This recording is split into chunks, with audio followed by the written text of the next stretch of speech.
बिस्मिल्लाहिर्रहमानिर्रहीम। अस्सलाम वालेकुम students, welcome to my channel. मैं हूँ विज़मा बिलाल और जनाब आज की जो वीडियो है उसमें हम प्रेजेंटेशन देखेंगे फ़र्स्ट ईयर का उर्दू का फुली सोल्ड पेपर कि आपने उसको किस तरह से अच्छे तरीके से मैनेज करना है, अटैम्प्ट करना है और हर क्वेश्चन को कितनी लेंथ देनी है उसके मार्क्स के अकॉर्डिंगली। और मेन जो है उसमें हम हेडिंग्स और प्रेजेंटेशन के हवाले से डिस्कशन करेंगे सो डैट आपका पेपर इतना ज़बरदस्त अटैम्प्ट हो, इतना ब्यूटीफुली अटैम्प्ट हो, प्रेजेंटेशन हेडिंग्स और सब कुछ इतनी अच्छी तरह से मैनेज किया हुआ आपने कि आपके मार्क्स जो है वो बहुत अच्छे हैं उर्दू में। अच्छा, इस प्रेजेंटेशन के लिए जस्ट आपको क्या चाहिए, 2 605 कट मार्कर। और अगर 605 कट मार्कर अवेलेबल नहीं है आपके एरिया में तो आप जो है वो कोई भी सिंपल ब्लू मार्कर या ब्लैक मार्कर को 605 कर सकते हैं कटिंग करके। मैंने कटिंग भी अपनी एक वीडियो में दिखाई होगी आपको, पेपर प्रेजेंटेशन टिप्स वाले चैनल में आप देख सकते हो।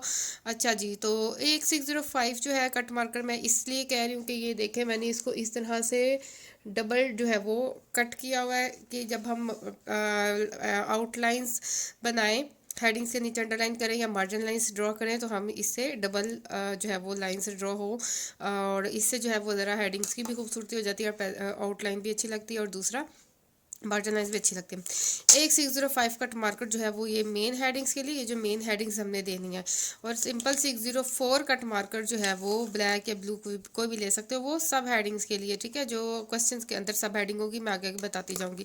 मीन्स टू से पेपर हल करने के दौरान जो है हमें सिर्फ 605 604 कट मार्कर और एक इंक पेन चाहिए। और मार्जिन लाइन्स और हेडिंग्स अंडरलाइन करने के लिए एक 605 कट मार्कर अलग से चाहिए जिसे हमने कटिंग की होगी इस तरह से कि एक बारीक और एक मोटी जो है इस तरह से लाइन आएगी और इस तरह से अंडरलाइनिंग बहुत प्यारी लगती है। अच्छा जी, पहले आपने 605 कट मार्कर पकड़ लेना है, उसका ज़्यादा काम नहीं होगा, जस्ट जो मेन हेडिंग्स होंगी उसके लिए हमने यूज़ करना है। इंशाइया तर्ज की हेडिंग दे दी, हिस्सा अव्वल की हेडिंग दे दी। हिस्सा अव्वल में आ जाते हैं इशार की तशरीह। इशार की तशरीह में हिस्सा नज़म और हिस्सा गज़ल है।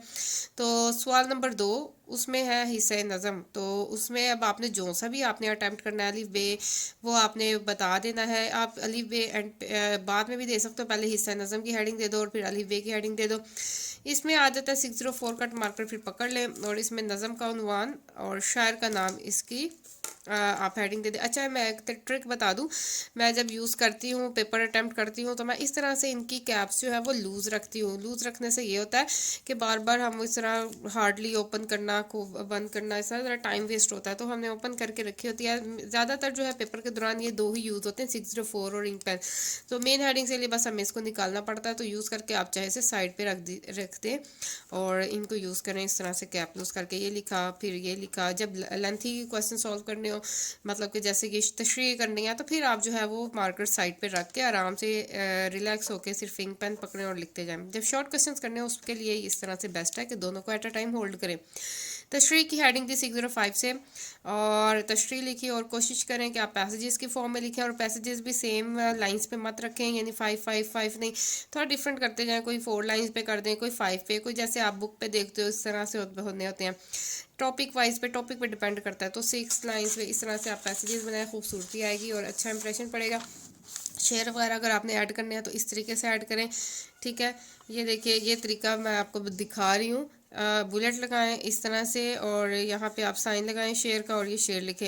इससे देखिए 3 लाइंस यूज़ हुई हैं और पता भी नहीं लगा। इससे लेंथ भी आपकी जो है वो तशरीह की ज़्यादा हो जाएगी और लगेगा आपने काफ़ी लेंथी तशरीह किया, ठीक है। ये छोटी छोटी बातें हैं जिससे जो है वो आप जो है तशरीह या कोई भी चीज़ उसकी उर्दू में लेंथ ज़्यादा शो कर सकते हो। इस तरह से ये देखिए इस तरीके से। एक और तरीका बताऊँगी, ये देखिए इस तरह से 2 इकट्ठे लिखने हैं। तो अब देखिए इसमें तशरीह अगर आप गौर से देखें तो एक तरह से वो 2 पेजेस की ही है, लेकिन यहाँ पे लग रहा है कि हमने 3 पेजेस पे किया है। वजह ये है कि हमने इसमें शेयर ऐड किए हैं और इसको इस तरीके से लिखा है कि लाइन ज़्यादा यूज़ हुई है, तो इस तरीके से आप लेंथ ज़्यादा कर सकते हो। इसके बाद बे हिस्सा गज़ल, शायर का नाम मीर तक की मीर, इस तरीके से क्योंकि अब आपको पता है गज़ल का नाम तो होता नहीं है, गज़ल का बस वो शायर का नाम बताना होता, तो शायर का नाम मीर तक की मीर।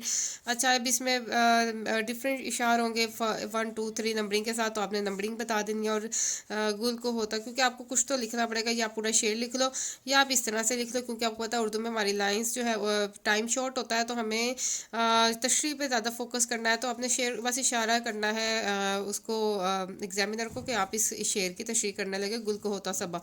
पूरा शेर लिखने की ज़रूरत नहीं क्योंकि इसके तो मार्क्स मिलने नहीं है, जो इसके अंदर शेर लिखेंगे उसके मार्क्स मिलने हैं। तो आप इसको पूरा मत लिखिए, बस 4 to 5 वर्ड्स लिख दो जिससे एग्जामिनर को पता लग जाए कि ये शेर की तशरीह है। फिर तशरीह की हेडिंग दे मेन, और फिर तशरीह लिखें 2 पैसेजेस पे, और इस तरह से 1 या 2 शेर ज़रूर ऐड करें। इस तरह ये देखें कि कितने अपनी मुसीबतें, ये भी अब शेर है, इसकी तशरीह करनी है, जैसे तशरीह की हेडिंग दी और इस तरह से। इसके बाद सेम थर्ड पार्ट इस तरह से हमने इस तरह से इसकी तशरीह की। अब हमने जो है वो इक़्तिबास की तशरीह करनी है, तो हमने यहाँ पे नेक्स्ट पेज पे स्टार्ट किया क्योंकि यहाँ 3-4 लाइन जो है इसको वेस्ट कर देना है। आपने इसको लाइन इस तरह से कट कर देना है और नेक्स्ट पेज पे मूव करना है। इसके बाद है हिस्सा दोम, 605 कट मार्कर से आपने हेडिंग देनी है, हिस्सा दोम सवाल नंबर 3 इक़्तिबास की तशरीह। इसमें अब जो भी आपने सिलेक्शन करनी है अलिफ बे वो आपने इधर लिखना है, और यहाँ पे आ जाता है हवाले मतन। ये लिखना ज़रूरी है क्योंकि आपने जो है वो नहीं बताया कि कौन सा पैराग्राफ है, पूरा पैराग्राफ नहीं लिख रहे होते, इसलिए आप ये नंबरिंग ज़रूर दीजिएगा। फिर हवाले मतन में सबक का उन्वान, मुसन्निफ़ का नाम लिखा, और फिर आपने 605 से स्याक़-उ-सबाक़ लिखा। ये जो तीनों हैं ये चारों मैंने 604 से लिखे हैं। इसके बाद फिर स्याक़-उ-सबाक़ अगेन आपने पैसेजेस की फॉर्म लिखना है, कोई 5 लाइन्स का पैसेज, कोई 6 लाइन्स का, कोई 7 का, इस तरह से। ये देखिए स्याक़-उ-सबाक़ हो गया। इस तरह तशरीह आ गई, तशरीह कोशिश करें स्याक़-उ-सबाक़ जो है 2 पैसेजेस में हो, यानी 10 लाइन्स में जो है वो स्याक़-उ-सबाक़ आ जाए, 10 to 12 लाइन्स। इसके बाद तशरीह आ जाती है, तशरीह जो है वो 2.5 पेज की या 3 पेजेस की कीजिए। ये देखिए इस तरह से डिफरेंट पैसेजेस की फॉर्म में, ठीक है। तशरीह इसकी हो गई इसकी, और इसमें जो है वो आप शेर ऐड कर सकते हो, पर कोशिश करो इतने मत करो, सिर्फ एक करो, एक से ज़्यादा मत करो। ये हो गया, और ये इस तरह से ये इसकी एंडिंग हो गई। को या एंड पे लिख लो एक शेर, या बीच में कोई एक ऐड कर लो, इससे ज़्यादा ऐड मत करो इक़्तिबास की तशरीह में। इसके बाद आता है सवाल नंबर 4 सबक का खुलासा, सर सैयद के अखलाक व खसाइल। यहाँ पे आपको जो भी आपका खुलासे का नेम हो वो लिखिएगा, फिर मुसन्निफ़ का नाम यहाँ पे एक लाइन छोड़ दें क्योंकि आपको पता है कि अंडरलाइन ही करनी है। मुसन्निफ़ का नाम, फिर एक लाइन छोड़ के फिर आप जो है वो इसका खुलासा स्टार्ट कर लें। ये भी पैसेजेस की फॉर्म में इस तरीके से। ये देखिए, अच्छा यहाँ पे जो है वो आप खुलासे में कोशिश करें कोई भी शेर या कोई भी रेफरेंस ऐड मत करें। इस खुलासे में सिर्फ खुलासा ही लिखें उस सबक का, उस कहानी का, जो है वो जो सबक जो भी है आपका लेसन है, ठीक है, उसका एग्जैक्ट आपने खुलासा लिखना है। इसके बाद नज़म का मरकज़ी ख्याल, नज़म का मरकज़ी ख्याल इसमें आ जाता है ख़िताब नौजवानान मुस्लिम सॉरी नौजवानान इस्लाम, और ये जो है इसका नज़म का नेम है, इसमें शायर का नाम। इसमें भी जो है वो नज़म का मरकज़ी ख्याल, उसमें भी आप जो है वो शेर मत ऐड करें, इसमें भी एग्जैक्ट नज़म का जो मरकज़ी ख्याल है वो ऐड करें। और ये भी आप 10 लाइन से ज़्यादा एक्सीड मत कीजिएगा क्योंकि आपने नज़म पहले शॉर्ट होती है और उसका मरकज़ी ख्याल भी जो है वो उसके अकॉर्डिंगली आएगा। नज़म थोड़ी लेंथी होगी तो थोड़ा सा लेंथी हो जाएगा मरकज़ी ख्याल, अगर नज़म शॉर्ट है तो शॉर्ट हो जाएगा। 10 to 15 लाइन्स का आप आइडिया रखिए। इसके बाद आता है सवाल नंबर 6 मुकालमा नवीसी। जो भी मुकालमा है मुसाफिर और टैक्सी ड्राइवर के दरमियान या जो भी है वो टाइटल लिखा। इसके बाद ये आपने इस तरह से मुसाफिर ड्राइवर ये 604 से लिखा मैंने, और मैंने आपको इसके लिए सेपरेट वीडियो बना के दिखाई, इंग्लिश में भी लिखने का तरीका बताया, उर्दू में भी। ये देखिए एक पैटर्न में जो है इस तरह कॉलम्स आ रहे हैं, और बार बार मैंने मार्कर खोल के पेन से लिखा, फिर मार्कर खोल के पेन से लिखा, इस तरह काम नहीं किया मैंने। एक बार मैंने मुसाफिर मार्कर से लिख लिया, उसके बाद फिर मैंने सारा मुकालमा लिख लिया, और जब भी मैंने एक बात स्टार्ट की तो मैंने इसी गैप के नीचे लिखना शुरू किया, ताकि मुझे पता था कि मैंने कॉलन इसी गैप के साथ इधर ड्रॉ करने हैं। फिर जैसे ही मैंने सारा मुकालमा कंप्लीट कर लिया, और यहाँ पे फिर मैंने मार्कर से मुसाफिर ड्राइवर जहाँ पे भी बात अलग से स्टार्ट होती है इस तरह से फटाफट मार्कर से लिख लिया। उसके बाद स्केल पकड़ के यहाँ पे ऐसे इस तरह से कॉलन लगा दिया। ये देखो फिर एक पैटर्न में आ रहे हैं, खूबसूरती आ रही है, इस प्रेजेंटेशन आ रही है, और इसके लिए बिल्कुल टाइम जो है वो एक्स्ट्रा नहीं लगा, ठीक है। ये मुकालमा हो गया। इसके बाद सवाल नंबर 6 रुदाद नवीसी है, एक मुशायरे का आंखों देखा हाल, और ये इस तरह से आपने इस पर रुदाद लिखा है क्योंकि ये मुशायरे पर रुदाद है इसलिए इसमें बेतहाशा इशारे ही आएंगे, और जिस तरह की रुदाद होगी उस टाइप की आपने इसमें ऐड करने हैं शेर। इसके बाद सवाल नंबर 7 दरख्वास्त नवीसी, और इसमें जो